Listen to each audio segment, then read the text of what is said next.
Okay, now this is better. Let's get the music going. All right, everybody. This is Peter. And this is Elihu. And this is Heriberto in the house. Heriberto is joining us for a guest visit after being featured on one of Elihu's posts for International Podcast Day. Let's go. Everybody give a round of applause for Heriberto. Thank you very much. Wherever you are, wherever you're sitting. Whoever you are, good round of applause. Wherever you are, we don't discriminate because guess what? Guess what? It's the global economy. Grows the economy. Anyway, today we're going to be talking about Web3, the new internet, believe it or not. We're also going to be talking a little bit about some things that have been going on in the markets with Jerome Powell, Janet Yellen. You know, we have some things here on the Discord regarding Wall Street bets. Some of the most talked about names in Wall Street bets for the past time. Got some memes ready lined up for you. So stay tuned because we got quite a show for you. We got real Kiyosaki. You know, the guy who wrote Rich Dad Poor Dad. Also, the returns of Grayscale Investment Trust, believe it or not. But let's get right into it. Let's not waste any time. Let's go right into the memes, right into the news. But first and foremost, we don't want to waste our favorite meme, do we? Let's go right ahead and I mean, it's alright, like, overrated as fuck, in my opinion. I mean, and you know what, though? That's typically how the bullshit goes, you feel me? So, yeah, you know, that's typically how the bullshit goes, in my opinion. We're starting off this show with, you know, that's just how we are. It's alright. It's alright, in my opinion. But let's get started on Web3. So Web3, you had a tweet, Elihu, specifically talking about Web3, which I'm pulling it up right now on the screen. I'm going to pull it up here real quick. Get the Discord out of the way. So Web3 and why it matters. And, you know, Ellie, you're a little bit more well-versed on this whole Web3 stuff. I do not know much about it, frankly. I know that it's a differentiation from the internet. But at the end of the day, I want to hear your opinion on it. So as far as this is a tweet by Chris Dixon. Do you want me to send you the Twitter link? No, I have it pulled up. You got it pulled up? Great. So let me get Heriberto out of the frame here because he's not paying attention. He's just on his phone. So let me just box him out. Don't do that. I'm gonna box you. What, you want to get in here? Don't do that. You want to get in here?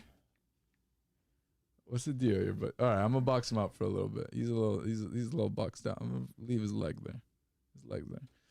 You can watch this live too, Elihu. So I don't know if you want to see that, but anyway, pretty much the Web3, which is why it matters. So this tweet says Web 1, roughly 1990 to 2005, which is the internet that we first heard about back in 1995 to 2001 before the great crash. It was an open protocol that was decentralized and community governed. Most of the value accrued to the edges of the network, users and builders. Yo, can you stop watching your videos, please, Heriberto? I need you to. All right, thanks. And then we got Web 2, 2005 to 2020, which was, quite frankly, I think after the Patriot Act, right? So that's when the internet was soiled. Centralized services run by corporations. Most of the value accrued to a handful of companies like Google, Apple, Amazon, and Facebook. We all know, love them. They've made our portfolios grow like a motherfucker. And Ellie, what do you have to say about those two internets, Web 1 and Web 2? Ellie, you there? So yeah, I'm here. So I mean, Web 1 was just your standard form, your origin of the internet days, your shitty looking web pages with your basic HTML and your non-advanced CSS, and it was mainly just if you think about it, it was all mainly open source by all the geeks and the nerds that were interested in that kind of stuff at the very beginning. Not everybody was on the internet, and those that were a little weird or a little geeky or a little nerdy, and they got a good head start. Like James Altucher. Yeah, like James Altucher. Or I mean, you look at Tom from MySpace. He was friends with everybody, and he made MySpace a very basic example of one of the first internet pages that was successful. Or AOL Messenger, all those good stuff. So that was kind of the beginning of it all. That was Web 1. Web 2 started really forming when technology got more advanced. We started developing better tools to create web pages and better services to serve them all and offer them as a service. Right. Once we started migrating to like monetizing a lot of stuff on the internet. Jeff Bezos is an example with Amazon just using e-commerce, right? Getting rid of the brick and mortar way of selling books, he started selling books on the internet. And that's, one of the prime examples of Web 2 coming to fruition, where you start using it to make a buttload of money. And, a few people did this, they saw this, they had good foresight, and they developed the countries that we all know and love, Google, Amazon, Facebook, all of those, Netflix. Well, not everybody loves them. I mean, only the ones who are invested in the market, which you should be invested in the market if you're listening to this podcast. So you probably know and love. Well, I love them. Yeah. They make my life easier. They provide tools and services that I just love and can share a lot of things in the world because of them. So Yes. that's cool. What Web 2 did was it really just solidified the communication between all of us in the world. And that just, was great, because back in the day you were only selling things and services to your local community or to the areas very nearby. Or it was a Walmart that was serving you. Or it was a Walmart. Right? Yeah. Right. So yeah, it's pretty cool. I mean, but the only thing with Web 2 is that it really just condensed the amount of people that really benefited from it. Right. But now we have Web 3. Web 3. And Web 3 is really just being gassed up mainly through decentralized protocols, the blockchain and cryptocurrencies and AI and IoT, all that cool stuff. All this new technology is really just creating the basic building blocks for what will be Web 3 at its final form. And Web 3 essentially is the best of both worlds. It's Web 1 and Web 2. It's a nice combination of open source, community-driven, product development with the same scalability and product quality and service quality as Web 2, without the total centralization to, the main tech tyrants. So let me just go ahead and let me just go ahead and read a couple of tweets from Mr. Chris Dixon with a little bit of mysteriousness. So Chris Dixon from Twitter, verified profile, says, "We are now at the beginning of the Web 3 era, which combines the decentralized community-governed ethos of Web 1 with the advanced modern functionality of Web 2. Web 3 is the internet owned by the builders and users, orchestrated with tokens. Why does Web 3 matter?" So he links to an article here, which I won't click on, but centralized platforms follow a predictable life cycle. At first, they do everything they can to recruit users and third-party complements, like creators, developers, and businesses. However, they do this to strengthen their network effect. As platforms move up to adoption S-curve, which seen in the screen here, the power over users and third party steadily grows. So in this graph, you can see growth on the y-axis, and then on the x-axis, you see attract to extract. So as you're attracting users, platform's relationship to users is the graph. You're attracting users, and that's how you're growing. But as you attract more users with the growth, you have to start extracting information from them. And now, mind you, we are talking about Web 1 and Web 2. So platforms' relationships tend to change over time. And along with this, on the second graph, the growth axis is still on the y-axis, but the relationship with developers, creators, and businesses as they're trying to grow and attract users becomes from a cooperation to a competitive standpoint. Where now, like where we hear, for example, Amazon wanted to attract sellers to Amazon Web Services, or Amazon, more specifically Amazon FBS or whatever services, they start to compete with them. And anybody who competes against them, they remove off of their website and then produce the same type of product. You see it all the time. Maybe I create fidget spinners. Fidget spinners do really well. I make a ton of money. And then suddenly Amazon says, hey, we want to create fidget spinners because we're so big. We need to compete in the public markets. We need to develop new things that sell. So we're going to ban you from selling on Amazon, and we're going to create our own fidget spinners. So then that goes to the competition, which is exactly where Facebook, Amazon, and Google are. Wouldn't you agree, Elihu? Yes, I would agree.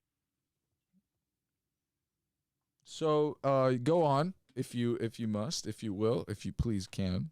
You know a little bit more about this, more than specifically. So, right, what's interesting about Web3 is that it's essentially creating the infrastructure to, incorporate the global economy and all its good stuff via the internet by having all the participants own a fraction of the internet in a way.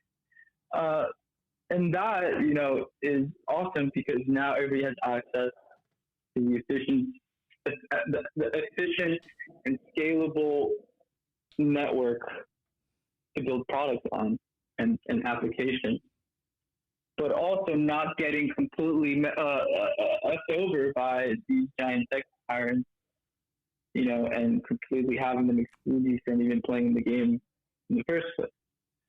And we're seeing this with the buzzword metaverse, or the huge interest in NFTs lately, because now everybody has a chance to participate in what seems to be a global race.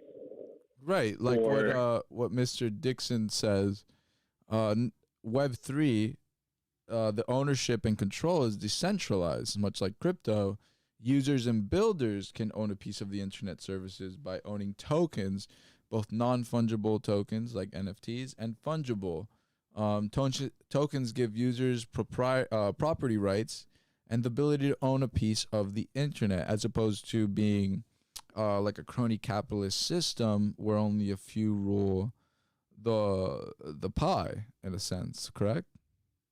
And it makes sense, right? Because if we are in this very advanced and developed global economy, then it would make sense for there to be some way to exchange value that is seamless, fast, and overall secure wherever you want on the globe. And we currently, we rely still on fiat and the native currencies of countries.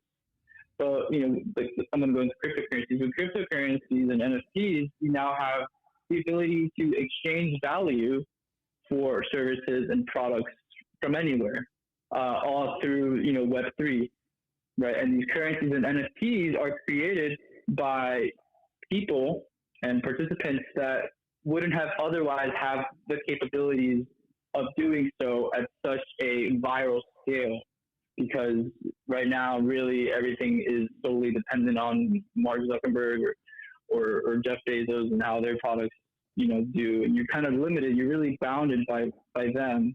And so what Mr. Dixon also says is that the fact that like ownership through NFTs give users the ability to own objects, which can be art, photos, code, music, text, game objects, credentials, governance rights, access passes, and whatever else people dream up next. And right, and that makes perfect sense, because we, as the internet is here. It's been here. It's here for sure to stay in the future, and everything is solely just dependent on silica and just communication via the internet. So, we have things like social security numbers, which are heavily outdated, right? And social security numbers? Something that can be replaced by an NFT, for example, something that is cryptographically more secure and better for identity of an individual persona, right, than a social security number, which, your social security numbers are some corporation, it's out there in the public. Like, no matter how much you think your social security number is protected, it's probably out there, and it's very easily accessible by other parties. But, with the internet, that's because of the internet, because, you've entered it on a web page, on a forum somewhere, and now it's in the internet. But with NFTs, now you can cryptographically identify yourself without how many numbers are in a security number? Without the 8-digit number. Wait, is it 8 or 7? It's 8. Without the 8-digit number. No, it's 9 numbers. Without the 9 in the U.S. 9 numbers. Without the 9-digit numbers. Now you have an NFT that represents you, which is magnitudes more secure, right, and way better for providing identification of you and yourself only. So, it's things like that will have to, completely shift. I mean, another thing I can think of is like voting, for example. Voting should be done, it should already be done through your mobile device, and it should be done on a very secure network like the blockchain, right? And so a lot of these things are not able to exist in our modern world because we have so much cybersecurity to take note of. There's so much saturation within these 4 top companies, Google, Facebook, Amazon, and I don't know what the 4th would be. I forget. But it would be, let's say, these top 3 companies. And you know what? Like, imagine owning, a piece of the property, the IP of Facebook's logo, or a piece of the URL, or even a piece of a code that makes a certain functionality, like Reels on TikTok or Reels on Instagram work. You would be able to ultimately have a decentralized network, as opposed to, because for example, most times in companies now, if you create something within that company, it belongs to the company. It doesn't belong to you. Mm-hmm. Even if you did create something that's super innovative, it belongs to the company. But in this case with Web3, it distributes ownership between the parties that are involved. And guess what? Now you're able. It grows the economy. And now you're able to monetize basically anything you can think of, and have share or fractionalized shares of that anything that you can think. Can you still hear me? Yeah, we can, of course. Okay, cool. What that leads me to is that, it just takes the shared economy to a whole nother level. In a situation where we're experiencing so much government turmoil, so much Congress mishaps, this stuff could be very much avoided in this type of economy and this type of secure blockchain implementation, right? Where we're not reliant on centralized figures or other people that are in control of a super huge thing like a country.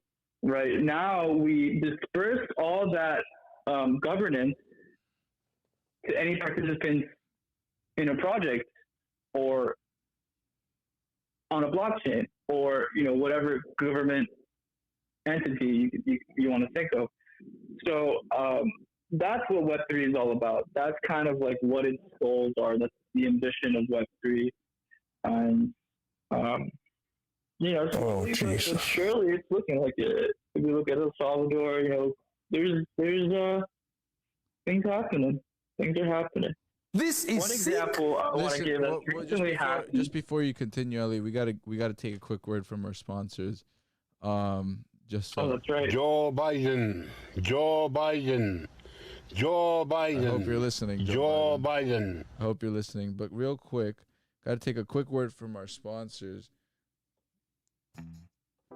So, for those of you who don't know, we have a special sponsorship from Prediction Strike. It's an app on the App Store. You can download it today. And if you do download it today on the App Store, you're going to be able to trade athletes specifically. So it's like sports betting, except that you get to trade the actual athletes. You don't got to do the per game analysis. But the athletes are ranked or valued based on their performance on the field.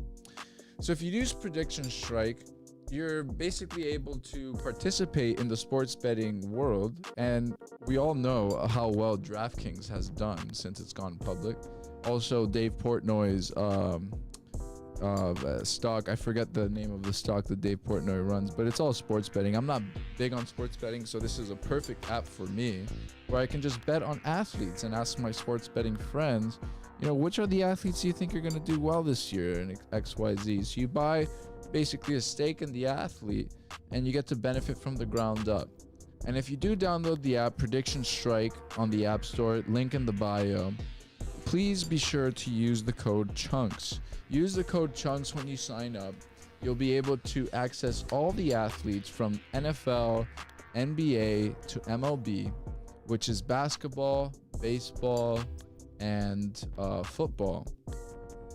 Soon they'll probably put in some golfers, some college football players, and it'll go wild. So download the app Prediction Strike. Use code CHUNKS.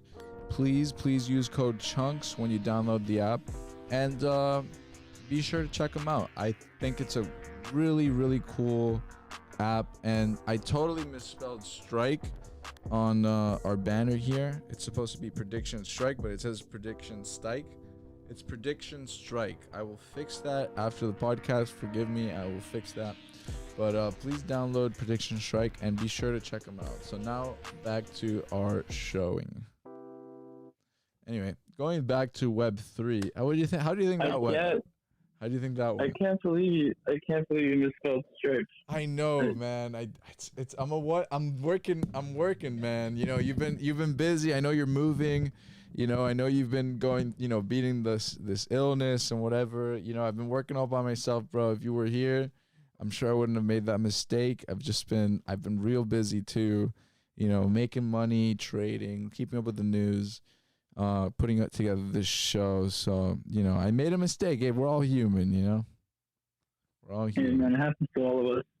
Happens to all of us. Happens to the best of us. So what I was getting at was a really recent example. It's so awkward. Twitter recently just implemented their Twitter tip jar, where you can now pay people in Bitcoin for tweets that they make. Pretty cool feature. But what's really cool about the tip jar is that now you can transfer value in the form of Bitcoin to anywhere around the world, as long as the person you're transferring value to has a Twitter account of their own. And what that implies is that people that depend on companies like Western Union for remittances to send money back to their families in developing countries, they no longer have to go to Western Union, get a 30% fee out of whatever they're sending to send to their family. They can now just go to Twitter instead. Alternatively, they can now send value or money via Twitter and the Lightning Network for free. Twitter is not charging a fee for any of these transactions. It's all free.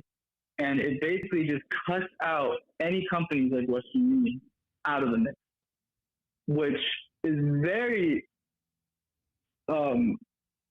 It's pretty insane to think about. Wait, right? could you explain that a little bit more? So Twitter basically Yeah. using So NFTs. I have a Twitter account. Okay. I have a Twitter. No, we're not using NFTs right now. We'll get into that later. They are going to see that. Oh, okay. I have a Twitter account, and I came from El Salvador to the United States, for example. And I began working in the United States, and I began earning a lot of money. And my family in El Salvador doesn't earn as much money as I do, right? And this is a classic case. A lot of people, this happens to a lot of people. They come to the States to work, make money, and then send money back to their families through via companies like Western Union. This is called remittances, right? But the thing is, Western Union charges a fat fee for all these remittances. They charge I think 30% off everything. That's a fat fee. It's ridiculous. Now, if I have a Twitter account and my family has Twitter accounts in El Salvador, I can now just send them Bitcoin through Twitter's tip jar to their Twitter account, where they can now withdraw that money into a PayPal account or their bank or whatever. I don't really know how to set up the Twitter on the other end. And they no longer have to go through Western Union and pay the 30% fee, because the Twitter tip jar is feeless. It's completely free. You can send over money free of charge and forget about the 30% fee, which is revolutionary. Yeah, that's fantastic. It's like what Bitcoin is supposed to solve. Exactly, it is what Bitcoin is supposed to solve. But that's pretty classic. That's a pretty textbook case of what Web3 will be all about. It's essentially just stripping away a lot of the centralized power of these big conglomerate countries and dispersing it to all us normies, all us normal folks. All the normies. Empires. The normies. Us normies that don't have empires. We don't have empires. And I think that's great. They're also rolling out the NFT verification. So if you decide to make your profile picture on Twitter an NFT that you've recently purchased, you can now not now, they're coming out with it, but you'll be able to verify that. And somehow they're going to show on your profile that your NFT is indeed yours. You indeed own that NFT. And that is, completely going to get rid of those, I'm going to right click and save your picture guys, because those guys are annoying. That joke is so 2019, right? Super annoying. Super annoying. So that's going to completely obliterate those guys, which is great. And that's also going to really help with clout, right? And creating an internet persona, an internet presence via Twitter. Not to mention how much that's going to drive, the active users on Twitter. So if you guys are looking for social media companies to invest in the stock market, Twitter is a pretty solid option compared its market cap to Facebook. It's ridiculous how undervalued Twitter is right now. Not to mention Jack Dorsey has Square, which is the bank in your pocket. Great, whatever, that's sidetracking. So, really good stuff in the works for Twitter. They're really trying to stay relevant by, participating in Web3 and leading the charge along with others into Web3 adoption. That sounds fantastic. I never considered. No, it's exactly what Bitcoin's trying to solve. I appreciate that Jack Dorsey's trying to step into it. I hope that Janet Yellen or Elizabeth Warren isn't going to try to stop that. Yeah, we got Jerome Powell saying we're not going to ban cryptocurrency, so that's a pretty. Yeah, but Jerome, I actually think Jerome Powell's on his way out. They didn't talk to him that much in the meeting with the Senate. I believe it was yesterday. I'm not sure. Yeah, I think he's on his way out. Honestly, as much as my gut and my balls want to say that he isn't, because I love him so much, I think he's on his way out. I don't think he's gonna get reinstated. Oh man, that's really sad to hear. I don't know. It just seems that way. And Janet Yellen is just all about tracking our $600 plus transactions. So, but thankfully, Janet Yellen is so annoying with her bowl cut. I don't like her. You know what? She's overstepping all the time. She needs to stay in her place. She's really ruining the fun, man. She's a Karen. But really quick, yeah, as much as she's a Karen. I want to point out some memes. I don't know if you have your YouTube out where we're live streaming, but so you can see some of these memes. I just want to say, so you see there's a meme here that was posted during this week. It was posted 3 days ago. I mean, 3 days ago, I would say that's Wednesday or Tuesday. The market was doing horrible. I mean, we've dropped more than 2%. And there's this person's screenshot. I don't know if you're pulling up your YouTube, but where we have a live stream, Elihu, but so you can check it out. But it says, New York Times, breaking news, 17 minutes ago, the S&P 500 fell 2%, its worst drop since May, as rising government bond yields triggered a retreat in technology stocks. And then above it says, McDonald's, did you know you can drop off your resume in person by heading to a restaurant? Now hiring. So just a beautiful irony there. This AI is really learning us, really learning everything about us. It says, and then That's there's really good. somebody who commented on the Reddit thread, careers ? They have a sick sense of humor. And there's another one that says, the good thing about being poor, fat, and retarded is you can only go up from here. It's true. It's true. It's true. It's very true. The next meme here, real quick. I don't know if you have your live stream pulled up, Elihu, but you should definitely check it out. Yeah, I do. It says, portfolio manager that gets paid millions a year reveals his complex strategy. Top strategist, buy every dip. Amazing. Amazing. It's very interesting. Yes, yes. Very good. But top strategist, buy every dip. Gets paid millions of dollars. We could be getting paid millions of dollars a year working for a hedge fund, being a portfolio manager by just buying every dip. Buy the dip. Now we have another one here. Bloomberg knows their target audience. They love memes. And it says, older and married men are more likely to panic sell stocks. MIT study finds. I wonder why. It's probably because, So that makes sense. They got a lot more to lose. happy wife makes a happy life. And if the wife ain't happy with her 401k, they're going to sell so they can make them happy. Buy them a new Chanel bag or something like that. We'll see. We'll see what that's all about. So I'm surprised Bloomberg tweeted this. Let's see some of the comments here. I did 6 months of options trading until I found out you can even get out early. That's okay. And younger and single boys are more likely to bag hold. Yeah, younger and single boys are likely to bag hold. Let's see.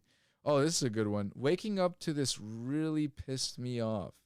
So there's somebody on their trading account. Says money due $246,231. For more information, please call 1-800-435-4000. $246,231. That's their margin call.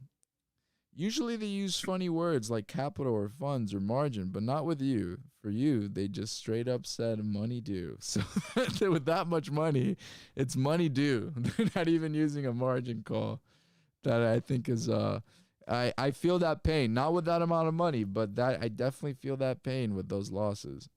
I don't know. You, Ellie, you ever feel that pain? No, I don't trade with margin. Yeah, well, I trade with margin. It's definitely quite a triggering experience. This is a comment that says, next one is skull and crossbones, and that's us knocking, bitch. What money? Why are you gay? I am not gay. You are gay. Then who is gay? Who is margin called? There's another one that says here, Tesla tits down pattern. Can't go tits up. And you see right here, you get the tits down pattern. You know, there's a tweet that says that technical analysis is just astronomy for men. More zodiac signs, actually. It's more specifically for men. So I thought that was interesting. That was a good one. You can't go tits tits down. You can only go tits up, because I'm jacked to tits. Here's one. A fine technical analysis. What if I told you we're in a dip? He said a dip. A dip within a dip. This is a skit, a little bit of a scene from Inception. A dip within a dip. Within a dip. Yeah, this was during the height of the debt ceiling crisis, which we're still in, but it's looking pretty positive now. Looks like they're gonna pass him. And last one here. Like Last one here. It says Robin Hood protecting investors. It's the army soldier guy with his arms up and kid sleeping, but all the knives are going to the kid, and the army guy is literally not blocking any of the knives and grenades and whatever. That's how good of a job they do. They're actually not. They suffered like a 40% decrease in new users registrations recently. Yeah, well, I mean, they're not doing so hot. There's a lot of leaked documents showing that people in the company, especially Vlad, selling before Citadel told them to stop allowing traders to trade. Are you seeing that meme, Elihu? Let me see. Do you see it? Yeah, I've seen it before. You see it? Yeah. That's a good one. Well, anyway. Because normally this meme framework is all the knives going to the army man. Yeah, exactly. That's what makes it so hilarious. They just really changed it up. That's hilarious. It cracked me up. But going into something else, Wall Street Bets has been talking a lot about Dole. Have you ever heard about Dole, Elihu? How about you, Heriberto? Have you ever heard about Dole? I've never heard about Dole. You heard about Dole? Is that the you ever heard of the banana company? Banana company. Yeah. Did they go public finally? They're public. Yes, they are public. And all the apes from the Wall Street Bets community are ganging up on this. I would say gang banging up on this. And we have one here. There's an account here that was shown on the Reddit. It says a net account value of $45,000, and all of it Dole.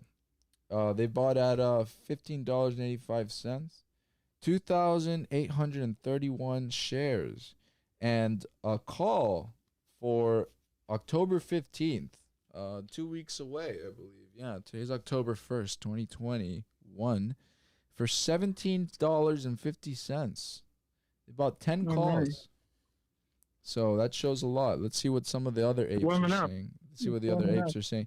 Why don't you all ever call the move before it starts running? Like buy your position and then post to the sub, not after it's up. Yeah, it's true because they are at $17 right now. Let's see some more information on Dole. So the reason Dole, for example, makes so much sense to the Wall Street community. I don't know if you're watching this, Ellie, on the live stream. You definitely should check it out. Dole is a banana company predominantly. Been around for a long time. Their valuations, I believe, is 1.9 billion or 1.5 billion. And they also sell pineapples, thank God. Let's give it up for the pineapples. And they also sell avocados and all these other things. But the reason that it's also such a great investment here, according to some charts, is because Dole actually sells 43% of the bananas, according to 2019 revenue in the U.S. Also in the world, actually. 43% of bananas in the world are sold by Dole.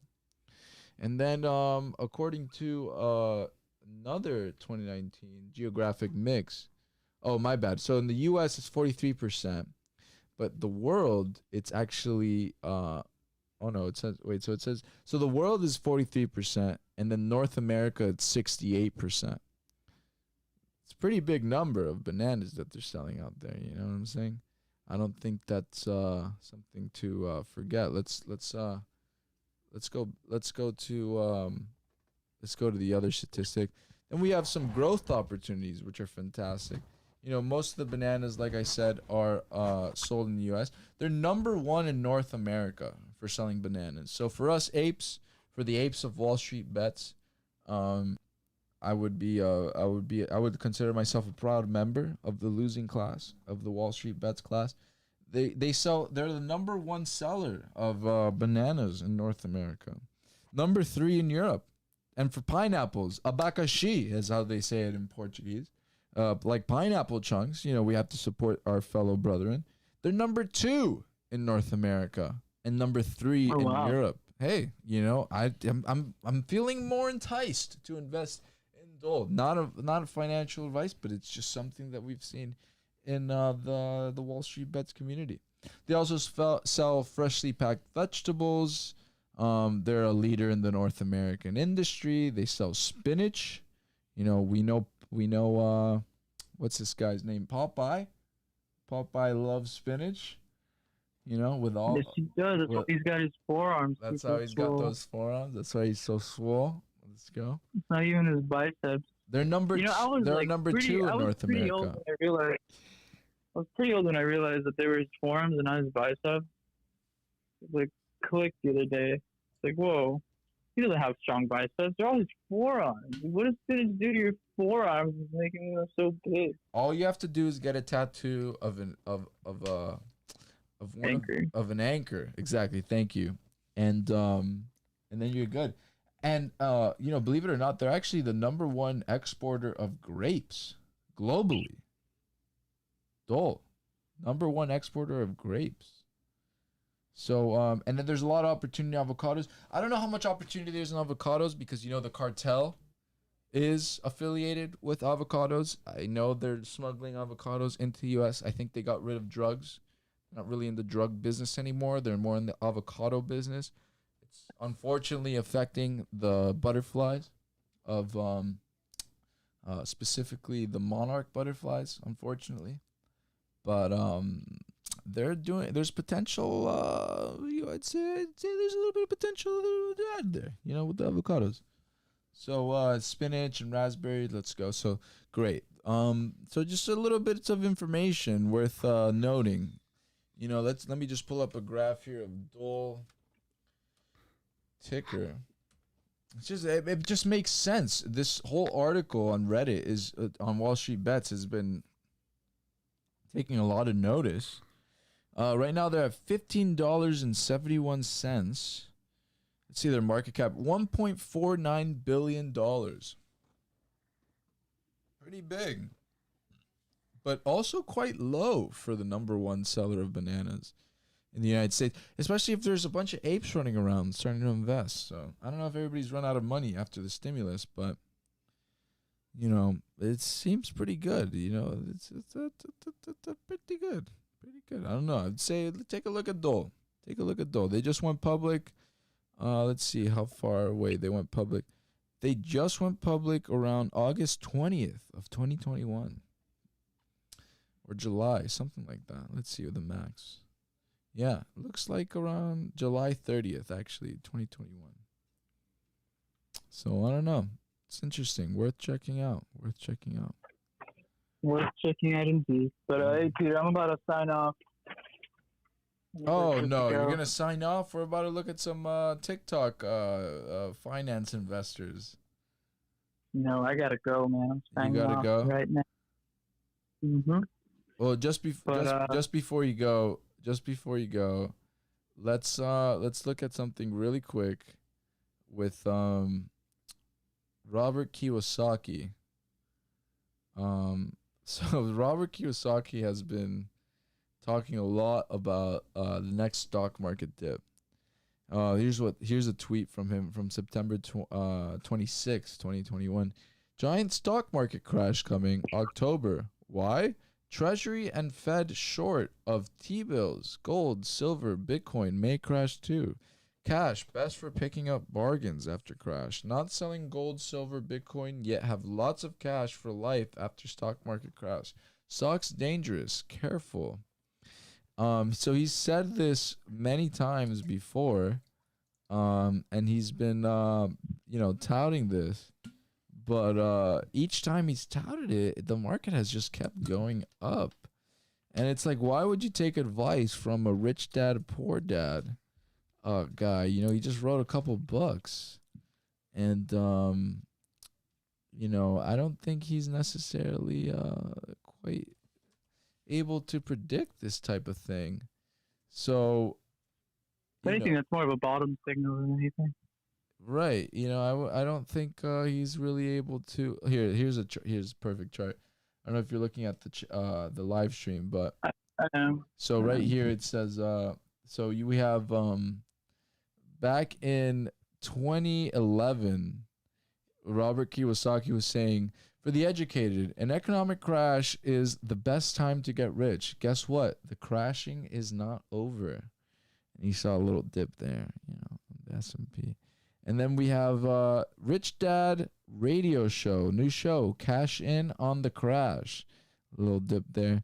And then when it got pretty bad, it said, I've been predicting since 2002 that we would see a stock market crash in 2016. This was, mind you, right in the middle of July of 2016. And then right here in what is this? July 2017. Another sign, a real estate crash is coming. Now, mind you, real estate prices have been soaring recently. Then he goes, now again, in July 2018, article, Rich Dad, Poor Dad, author Robert Kiyosaki warns biggest crash is coming. Okay, well, there was a dip. Then 2019 came around. There was a little bit of a dip. It looked kind of scary. He didn't say anything. Then we kept climbing. And then 2020 came around with COVID. And then as the market was coming up, he said, crash only beginning. Buffett says, when tide goes out, you see who's been swimming naked. Billions of naked swimmers. Sad. Bankruptcies are bargains floating to surface. Sad. Yet great time to get rich. Pensions next crisis. Retire now. Do not waste the crisis. Swim for freedom.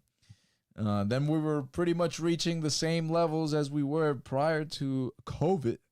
And the everything, he tweets, the everything crash is coming. Since 1987, world has been in everything bubble. Now all crashing. Prices of gold, silver, Bitcoin will crash too. US dollar to rise. Be patient. Massive money printing ahead. Eventually destroying dollar. Time to buy more gold, silver, Bitcoin coming. And then now we are at the all-time highs, and he still says, giant stock market crash coming October. Why? Treasury and Fed short T-bills. Gold, silver, Bitcoin may crash. So screw this guy. He doesn't know what the hell he's talking about. He's been predicting a crash, trying to predict a crash since basically 2016, and he's been wrong every single time. Even though he is a staunch supporter of Bitcoin, I don't know what we'd say about him. I give him a thumbs down. Ultimately, a big thumbs down. He's trying to just scare everybody. So I hope that no one listens to his podcast anymore. Just read his book. It's an overwinded explanation of buying assets and not having liabilities, which is pretty fucking boring, gotta say. Pretty fucking boring. But anyway, I won't keep you any longer, Elihu. Thanks so much for joining us. Please, everyone, be sure to check out Prediction Strike. I know I misspelled it. Don't hate on me. I was very distracted. Use code CHUNKS. And we'll catch up with you next week, or hopefully this weekend, Elihu. I don't know. Whenever you're available, bro. I know you're busy moving.